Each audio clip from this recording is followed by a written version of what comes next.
Et l'invité de Tir Croisé ce soir, c'est Marine Le Pen. Bonsoir. Bonsoir. Députée européenne et présidente du Front National. Les députés ont adopté en fin de journée à une large majorité la résolution reconnaissant l'État palestinien. C'est un texte qui n'est pas contraignant, mais qui a évidemment une portée hautement symbolique. Que pensez-vous de la réaction d'Israël, qui estime ce soir que ce vote va éloigner les possibilités d'arriver à un accord de paix ? Bon, je conçois qu'Israël soit un peu gêné de ce vote parce qu'il aimerait pouvoir conserver la main sur le processus. Il n'en demeure pas moins que la France peut rester maître de sa position, même si je ne suis pas sûr que cette technique des résolutions comme ça, qui sont des vœux pieux, soit véritablement efficace. En tout cas, le processus est complètement arrêté aujourd'hui. C'est une façon de relancer le processus ? Nous considérions qu'il y a deux problèmes tout de même dans cette résolution. Vous savez que le Front National est pour la reconnaissance de l'État palestinien. Mais vos deux députés se sont abstenus. Oui, je vais vous expliquer pourquoi. Parce qu'il y a deux problèmes, à mon avis, majeurs dans cette résolution. La première, c'est qu'il n'y a pas de reconnaissance réciproque. Donc la moindre des choses, c'est que la Palestine reconnaisse Israël. C'est déjà une chose. Et deuxièmement, dans cette résolution, il y avait la proposition de faire de Jérusalem la capitale des deux États. Ceci n'a aucun sens. Il s'agissait là de souffler sur les braises d'un conflit qui est évidemment ancien et qui, du coup, ne réglait pas les problèmes. Il faut que Jérusalem, à notre avis, soit sous contrôle international. C'est le berceau de trois religions, l'immense majorité du monde, et que chaque État puisse avoir sa capitale. Vous vous seriez abstenu, vous, si vous aviez été député ? Oui. Oui, comme Marion, votre nièce, comme Gilbert Collard, qui pourtant a défendu une ligne... Oui, mais le bureau exécutif du Front National s'est prononcé. Et il a pris une décision. Et par conséquent, c'est cette décision qui a été appliquée par les députés du Front National et du Rassemblement Bleu Marine. Tout marche bien dans l'ordre au Front National. Eh ben, c'est pas mal, non ? Oui, la discipline. Ça change. La discipline. Ça change. Émeric Choprade, qui est votre conseiller aux questions de politique internationale, a pourtant publié cet été un texte qui prône un rapprochement avec Israël pour contrer la menace islamiste. Les mots ont un sens. Je vois pas le rapport avec la résolution, en l'occurrence. Si, c'est exactement ça. On est au cœur du sujet. Non, on n'est pas du tout au cœur du sujet. Le fait qu'il existe un État palestinien est, à notre avis, une manière de sécuriser Israël. Car à partir du moment où la Palestine sera un État, alors elle en aura les droits, mais aussi les devoirs.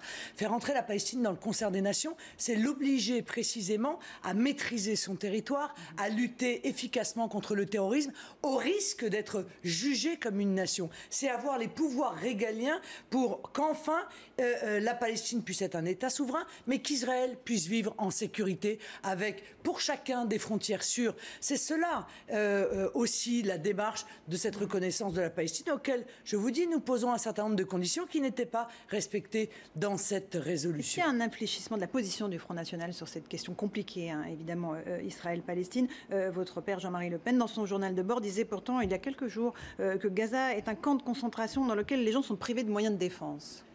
On peut toujours avoir une opinion sur la manière dont se déroule le conflit. Vous savez que ça fait quand même des décennies maintenant que ce conflit perdure et que personne jusqu'à présent n'a réussi à trouver les solutions, les clés de la paix dans cette partie du monde.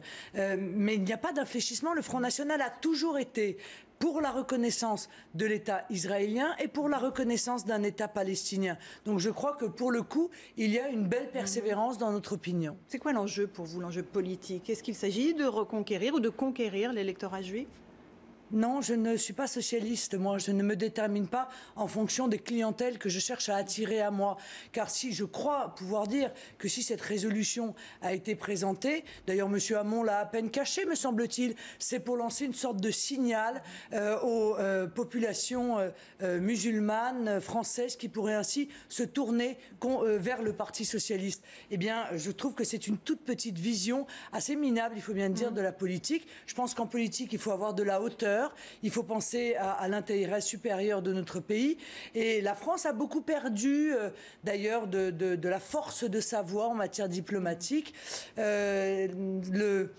Comment dire, une ligne qui soit modérée pourrait être beaucoup plus respectée. Donc le PS fait de l'œil aux banlieues, si je comprends bien, mais le Front National n'est pas du tout intéressé par l'électorat juif, qui est comme vous, effrayé de l'islamisation de certains de nos jeunes. Notre position n'a jamais changé sur ce dossier. Jamais. Alors là aussi, ça va peut-être vous désespérer.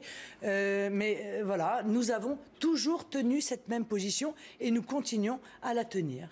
Alors, vous avez été réélue triomphalement avec 100% des voix, patronne du Front National lors du Congrès. On ne va pas revenir sur le score à la soviétique, on vous en a beaucoup parlé depuis.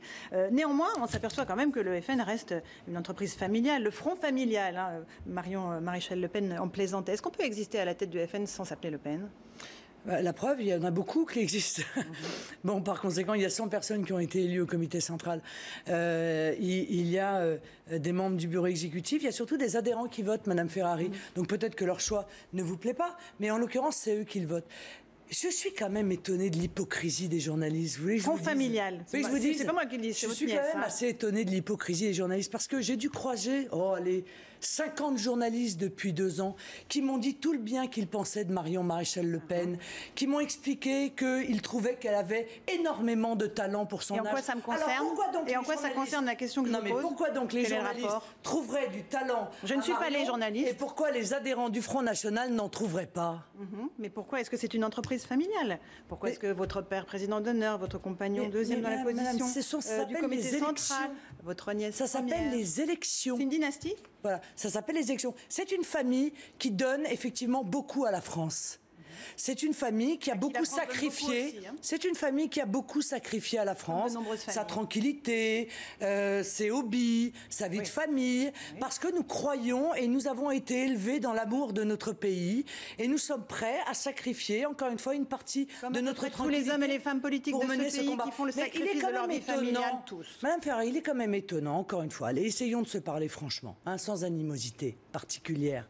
Il est quand même étonnant que ce que vous appelez une dynastie fait l'admiration de certains quand ça se déroule aux États-Unis ou dans d'autres mouvements politiques. Mais quand il s'agit du Front National, c'est obligatoirement source de critiques. Les Kennedy, ça ne dérange personne. Je remarque que souvent des reportages sur les Kennedy montrent une sorte de fascination pour cette famille. Donc quasiment l'intégralité des membres ont fait de la politique. Et nous n'aurions pas le droit. Encore une fois, ça n'est pas des cooptations. Il y a des élections et les adhérents du Front National ont tiré un coup de chapeau à Marion, plus jeune députée de toutes les républiques françaises. Combien sont-ils les électeurs du Front National ? Combien d'adhérents exactement au FN ? Il y a des chiffres très différents qui circulent. 83 000, 75 000, 42 000. Il y a 83 000 adhérents statutaires. Dans ces adhérents statutaires, il y a les adhérents à jour et les adhérents qui sont en retard de cotisation jusqu'à 1 an, comme dans tous les partis en réalité. Et le corps électoral était d'à peu près 45 000 électeurs. D'accord. Donc on est sur un taux de cotisation, 42 000 à jour de cotisation, c'est bien ça ? 45 000, je crois. J'en viens à ma question. La prochaine étape pour vous, elle est importante, ce sont les départementales et les régionales. Oui. Avec un enjeu à propos de quoi ? De vos élus locaux et du financement, on va en parler dans un instant. Quel rapport avec le financement ? Parce que du nombre d'élus que vous aurez dans chaque département dépendra aussi le niveau de financement de l'État que vous pourrez obtenir, Madame Le Pen. Non, Madame Ferrari. Non, hélas. Ça, c'est ennuyeux, ça, quand même. Non, le financement se détermine aux législatives, Madame Ferrari, pas aux départementales. Donc, ça n'est pas une question de financement, c'est une question de politique. C'est l'importance de l'implantation parrainage. C'est la diffusion de nos idées sur les territoires. Ça peut être, d'ailleurs, les parrainages de maires, bien sûr, mais c'est surtout notre présence dans le plus grand nombre d'assemblées possibles pour défendre les idées qui sont les nôtres et pour lesquelles nous nous battons vaillamment. 8 000 candidats à peu près pour les départements, très grosse charge d'organisation, probablement la plus importante que le Front National n'ait jamais eu à gérer. Ce sera difficile, mais ce sera aussi difficile pour les autres. Et moi, j'attends de voir quels sont les partis politiques qui pourront présenter des candidats dans l'ensemble des cantons. Je ne suis pas du tout sûre que ce soit le cas. Nous, c'est notre objectif. J'espère que nous l'atteindrons. Et ça vous permettra d'obtenir vos parrainages plus facilement en 2017 qu'en 2012. On sait que ça a été un vrai problème, que vous avez mobilisé beaucoup d'énergie pour ça. Oui, c'est vrai. Si on pouvait se débarrasser de ce problème qui nous apparaît être un obstacle démocratique, ça nous faciliterait la tâche, oui. Les prochaines échéances électorales vont vous coûter de l'argent, 30 à 40 millions, disait votre Florian Philippot, l'un de vos proches, sur mon plateau la semaine dernière. Vous avez emprunté, je crois, 9,4 millions d'euros à une banque tchéco-russe. C'est un prêt qui sera soldé d'ici 2019. C'est ça. Si j'en crois ce que dit votre trésorier. Comment est-ce que vous allez régler ce prêt ? Madame, c'est un prêt qui a vocation à financer les élections. Par conséquent, nous allons prêter cet argent à nos candidats. Nos candidats vont les dépenser dans leur campagne. Ils vont en être remboursés par l'État, comme tous les autres candidats de tous les autres partis politiques. Puis nous allons nous resservir de cet argent pour refinancer les régionales. Et puis nous serons remboursés de cet argent. Et puis nous le rembourserons à la banque. Alors, 9,4 millions, il vous en manque. Il faut aller jusqu'à 30 ou 40 millions, c'est bien ça? Non, ça c'est le maximum remboursable. Mais nous savons faire très peu, beaucoup avec très peu. Et par conséquent, eh bien, je pense que ça sera suffisant pour nous pour pouvoir financer nos élections départementales. Vous n'avez pas besoin d'un prêt supplémentaire après ces 9 millions? Mais s'il vient, tant mieux. Encore une fois, plaie d'argent n'est pas mortel, mais il est sûr que c'est le nerf de la guerre et qu'en politique, quand on peut aller au bout des capacités de campagne qui vous sont données, il faut le faire. Et nous respectons la loi, nous ne sommes pas comme Nicolas Sarkozy, nous ne dépensons pas, par exemple à la présidentielle, 20 millions de plus que ce qui est autorisé. Voyez, donc nous resterons bien entendu scrupuleusement dans les règles qui nous sont imposées, mais si nous pouvons utiliser les moyens donnés par la démocratie, nous le ferons, nous le devons à nos électeurs. Pourquoi les banques françaises ne vous ont pas prêté, à votre avis? C'est une vraie question. Au-delà de la théorie du complot politique, est-ce qu'il y a un problème de solvabilité? Est-ce qu'il y a une frilosité des banques qui touche tous les partis politiques et pas seulement le Front National? Peut-être tous les partis politiques, sauf l'UMP quand même. Parce que moi, j'aimerais savoir encore une fois, quelles sont les banques françaises qui ont soutenu jusqu'à 74 millions d'euros de dettes l'UMP? Qui a donc prêté à l'UMP jusqu'à 74 millions, 74 millions d'euros de dettes? Parce que celle-là, elle pourrait prêter quelques millions au Front National pour faire fonctionner la démocratie. Je remarque qu'elles ne le font pas. Eh bien, de la même manière que nous avons appris qu'une autre banque française n'avait pas dénoncé à Tracfin les 500 000 euros touchés par le compte de M. Guéant dans l'affaire des tableaux, j'ai le sentiment qu'un certain nombre de banques sont plutôt proches des partis qui ont été ou qui sont au pouvoir et peut-être se servent de ce levier pour empêcher le Front National de pouvoir concourir de manière, loyale dans des élections. Plus prosaïquement, peut-être que les banques qui financent l'UMP espèrent revoir la couleur de leur argent au fil des prochaines échéances. Alors écoutez, permettez-moi de vous dire, Madame Ferrari, que le meilleur investissement pour l'instant sur la place politique, c'est le Front National, non? Vous n'avez pas de dette, effectivement. Bon, vous êtes voilà. À jour, et nous avons plutôt des bons résultats en vue. En revanche, les députés socialistes viennent de demander une commission d'enquête parlementaire, notamment à propos de ce prêt d'origine russe que vous avez contracté, et puis le prêt du micro-parti de Jean-Marie Le Pen, Razi Hammadi, le député socialiste, qui porte cette demande de commission d'enquête parlementaire, estime que les conditions de ces prêts et leur origine posent question. Oui, eh bien, monsieur Razi Hammadi, qui n'a jamais réussi pendant très longtemps à se faire élire nulle part, le pauvre, il était parachuté à droite, à gauche, personne n'en voulait. Des attaques personnelles.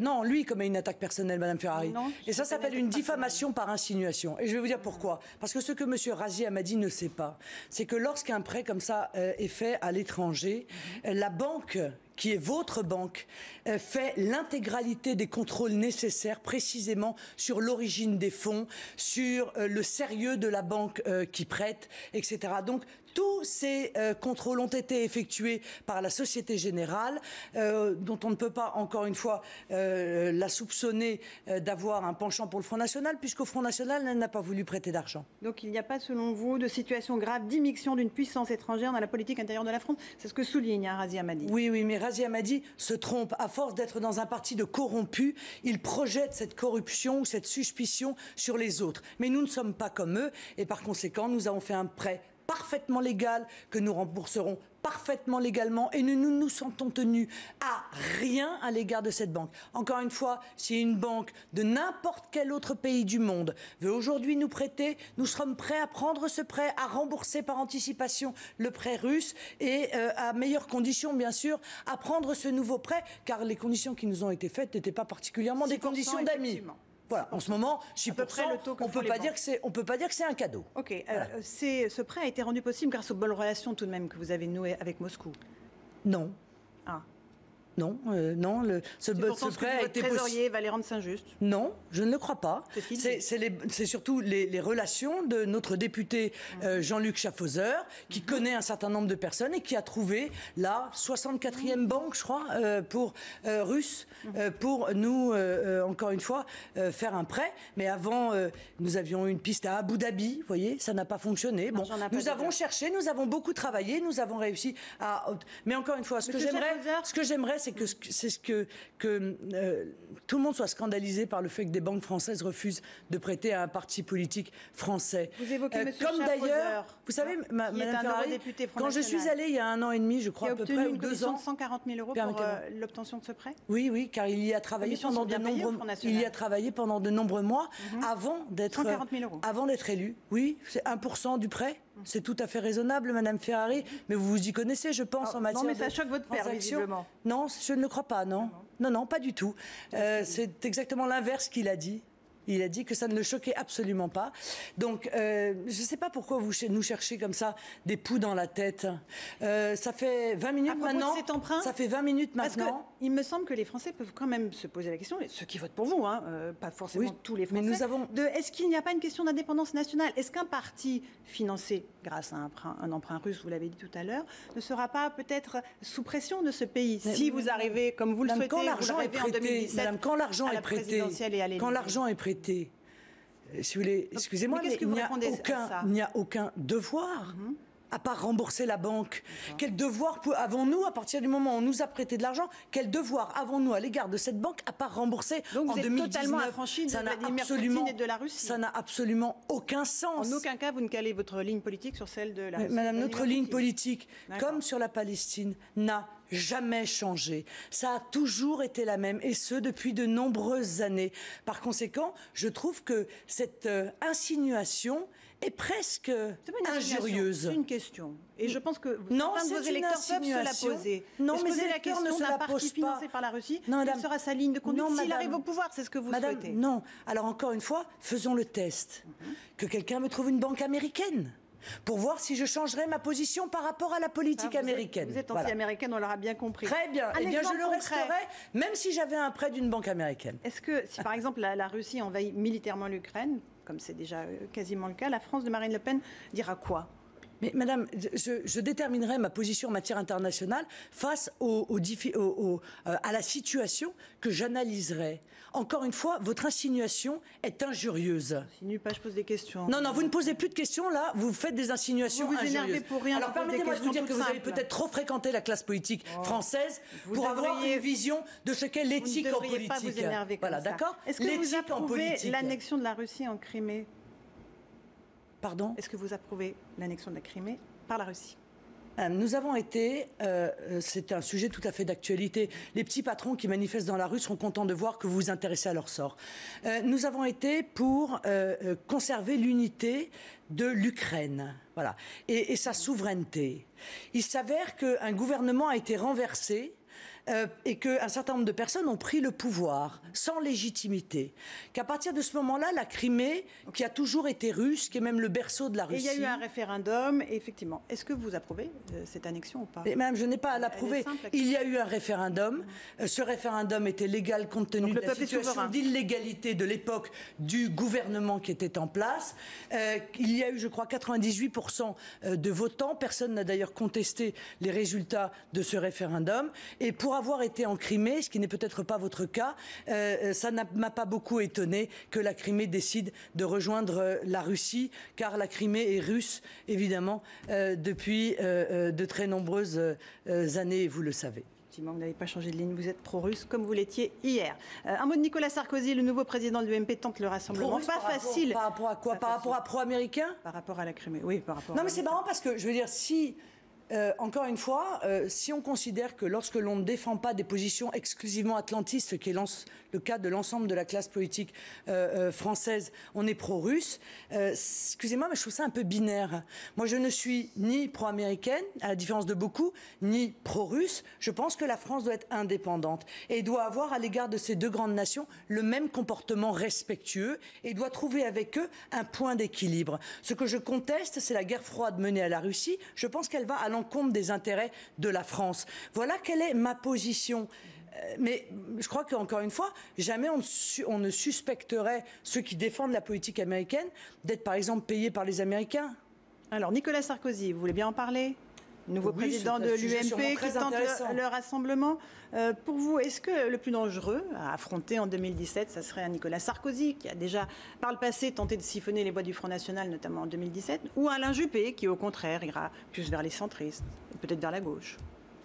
Je pense que et l'un et l'autre auront des avantages ou des inconvénients dans cette compétition. Ce qui est sûr, c'est qu'ils représentent tous un bloc politique, un bloc d'idées qui est très similaire d'ailleurs avec le positionnement qui est celui de François Hollande. Ils ont tous les deux un bilan. Celui de Nicolas Sarkozy, c'est vrai, est plus récent que celui d'Alain Juppé. Donc il n'y aura pas pour moi une énorme différence, quel que soit le candidat qui sera face à moi, si tant est que les Français me fassent la confiance de me porter au second tour. Donc vous n'êtes pas absolument certaine d'être au second tour ? Oh, mais vous savez, moi j'ai trop de respect pour le peuple français pour considérer que les choses sont faites. Je pense qu'il y a de grandes chances pour que nous puissions être présents au second tour. Mais avant l'élection n'a pas eu lieu. Et si vous êtes présente au second tour, qu'est-ce qui fera que vous ferez mieux que votre père en 2002 ? Les choses ont radicalement changé. Enfin, je veux dire, je crois que l'opération de diabolisation telle qu'elle a été orchestrée entre les deux tours de l'élection présidentielle de 2002 n'aurait absolument aucune chance de prendre dans le pays. D'ailleurs, j'en ai au moins un exemple, c'est que nous sommes arrivés en tête de l'élection européenne avec 25% il y a quelques mois et que ça n'a suscité aucune forme de contestation violente comme ça avait été le cas, Dieu merci d'ailleurs, entre les deux tours. Vous avez réussi votre opération de dédiabolisation du Front National. Oui, je pense que quand on fait 25% des voix dans un pays, effectivement, ça s'y est achevé. Oui. Et vous gardez le nom de Front National ? Oui, pour l'instant, il n'y a pas d'actualité pour le changement de nom, surtout que maintenant tout le monde finit par changer de nom. Donc je ne voudrais pas qu'on prenne ça pour une mesure cosmétique. Merci Marine Le Pen d'être venue ce soir sur iTélé. Dans un instant, le journal avec Romain Desarbres.